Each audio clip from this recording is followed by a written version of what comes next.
আমি বলছি ভুক্তভোগীর বড় ভাইয়ের বউ বলছিলাম।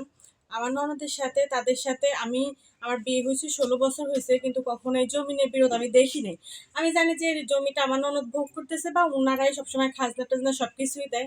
তো এই নিয়ে মানে কখনো আমি গ্যাঞ্জাম দেখি নাই, কিন্তু আজকে প্রায় 4-5 বছর হয়েছে এই জমি নিয়ে তারা বলতেছে বলে এই জমি তাদের। তাহলে পূর্বে কেন তারা এই জমি দখল করতে আসে নাই, কেন এখন মানে কয়েকবার, ঠিক আছে, আপনার কিছুদিন আগে সম্ভবত 5-6 মাস আগে এমনভাবে আক্রমণ করছে তারা, মানে 10 থেকে 12টা মোটরসাইকেল আসছিল, অনেক লোকজন আসছিল, ঠিক আছে। তখন আমার ননদের বাড়িঘর ভাঙছে, তারপরে আপনার করছে, হুমকি দিছে, হ্যাঁ, বলছে রাস্তাঘাটে বের হলে তাদেরকে মানে মেরে ফেলবে। আমার সেই বউনাই হচ্ছে তারপরে ভাগ্নে, ওদেরকে সবসময় হুমকির উপরেই রাখছে। তারপরে 2 দিন না যাইতেই তারা মানে লোকজন আনি এখানে মানে জমি দখলের একটা দেখায়, খবরদারি দেখায়, ঠিক আছে।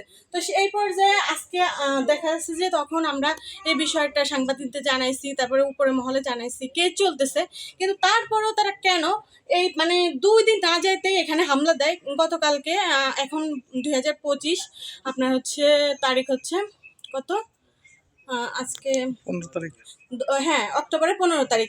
গতকালকে 14 তারিখেও মানে কতগুলো সুপারি গাছ আমার ননদ বাড়িতে নেই, এতে অসুস্থতার কারণে ঢাকা গেছে ট্রিটমেন্টের জন্য, কিন্তু এখন আবার তারা এইভাবে সেই মানে পরিকল্পিতভাবে এসে আবার হামলা দিয়ে তারা কতগুলো গাছ কেটে নিছে, এবং কি আমরা ওই জমিতে যেতেই পারি না। এখন সুপারির সিজন, আমাদের দরকার আছে 2-4টা সুপারি টুপারি, নিজেদের গাছ হিসাবে তো আমরা পারতেই পারি, তাই না? তাদের কাছে কি আমাদের এই সমস্ত বলার কৈফিয়ত দরকার কোনো প্রয়োজন আছে?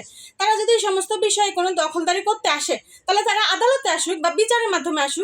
তারা কেন এইভাবে আমাদেরকে মানে হ্যারাসমেন্টের ভিতরে রাখছে, বা 2 দিন না যাইতে আমরা কোনোভাবে শান্তিতে ঘরে থাকতে পারতেছি না। 2 দিন পর পর এসে এই ধরনের মানে ভয় আতঙ্ক, মানে কিভাবে আমাদের জিন্দগি কাটতেছে, এটা কি কোনো ব্যবস্থাপনা? আমার তো মনে হয় না।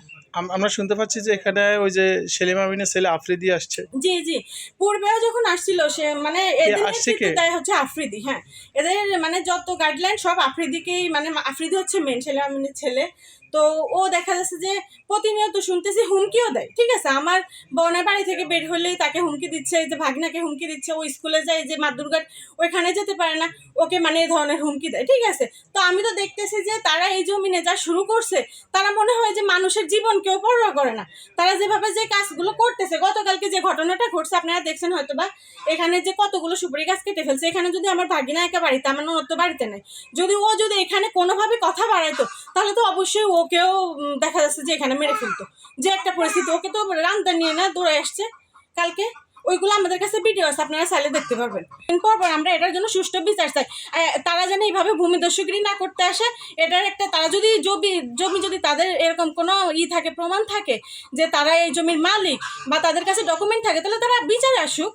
তারা যেভাবে এটা মীমাংসা করা যায় তারা সেভাবে আসুক। তারা কেন ভয় পায় সেভাবে আসতে?